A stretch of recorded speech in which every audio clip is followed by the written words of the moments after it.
Hi everyone, it's the Comic Fan Man here, bringing you another video. I wanted to show you a side-by-side of the two Castle Grayskulls that my sons and I repainted. The one on the right is the vintage Castle Grayskull, which I've basically finished restoring. I got basically everything I wanted and needed from eBay, including the little Point Dread Talon Fighter perch to put on top of it. And on the left is the Origins Castle Grayskull that I got for my boys. And these were both very fun projects. I will put a link in the description to the video that showed when we painted the vintage Castle Grayskull. The Origins Castle Grayskull, we painted exactly the same way. But if you notice that the colors on the vintage Castle Grayskull seem to be a little deeper, is because this particular vintage Castle Grayskull had a lot more like black in the tones and in the rocks from the original color. I decided not to do a flat overlay because I wanted to keep the original vintage color, and I think it really worked out very nicely.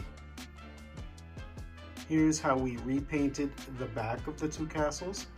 I think it also came out very nice. Again, the vintage one had a lot more black in this area, which is why this comes out with a little more detail.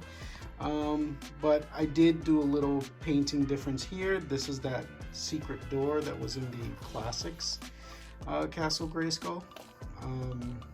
So I wanted to differentiate the rocks there, so I painted it a little bit of a different color. But I think it came out really nice. All of this technique, this is all super easy. There's no airbrushing, none of that. This is all dry brush technique with just regular paint that you'll find at Walmart for like 99 cents. This is nothing intricate, nothing super expensive, and you can do basically both sides of the castle in these colors. Super easy, less than an hour, I would say. It took us about less than an hour just to do the whole wash. The longest thing to do is all like the detail work, like the roof, the wood, that little gold ring there. Same on this side. So that's really, the detail work is what takes the longest. So now let me show you what we did with the inside of the castles. We'll do the Origins Castle Grayskull first. Alright, so as you can see on the inside, this is the Origins Castle Grayskull.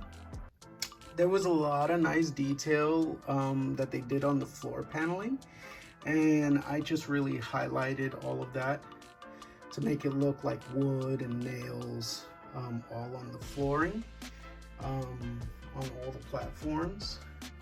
I did a little bit of a gold wash on the chair and a little bit of a gold wash on the elevator just to make it look, you know, a little aged.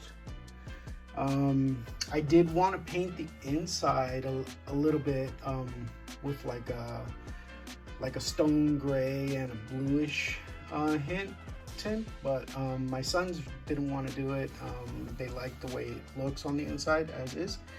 So we left it alone. I didn't do any more detail in it. This is the inside of the Jawbridge, which was very fun, just to make it look like a tongue and teeth. I think that came out very well. So this was the Origins Castle Grayskull. The same technique that we did with the floor, we also did with the doors.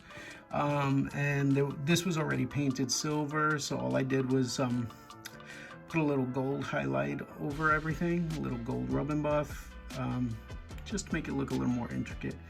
And the wood grain technique, I did the same wood grain technique that I did with the floors. Taking a quick look at the Jawbridge of the vintage Castle Grayskull, as you can see, we did the same exact thing here. Unfortunately, I didn't have any silver rub and buff. I will be getting that next so that I can highlight some silver pieces. But in the meantime, this is what I did with it.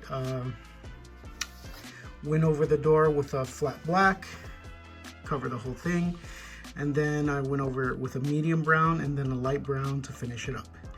All the wood grain comes up really nicely with the dry brush technique, and like I said, this was super easy, super fun, and it took no more than like 5-10 minutes. All right, now here we have the inside of the vintage Castle Grayskull. This one is mine, so I was able to go a little crazier with it without my boys stopping me. Just so that you can see, I painted the floors here again, try to give it a little mock of a wood grain in there. I drew like wood panels with the Sharpie, and then I went over it with a really dark umber brown, and then I dry brushed over that with a very light brown, just to give it some weathered look to it. I really like the way it came out. And then I did the chair in solid gold. I did the chair all in gold, and I did the elevator all in gold because there was a lot of like bruising in there and stuff, so I wanted to hide that. This little gold backing here, this is not the original one. I made that so that the elevator can go up and down, so that works nicely. And all the sticker art, I found all of this online thanks to a YouTuber named Toy Polloy. He has all of the sticker art, all of Mark Taylor's sticker art online on his website as files, and I was able to get all of them and get them reprinted and put on here. I was so happy to have all of those. That was just such a really cool find for me, that I was able to basically restore all the Castle Grayskull art in here.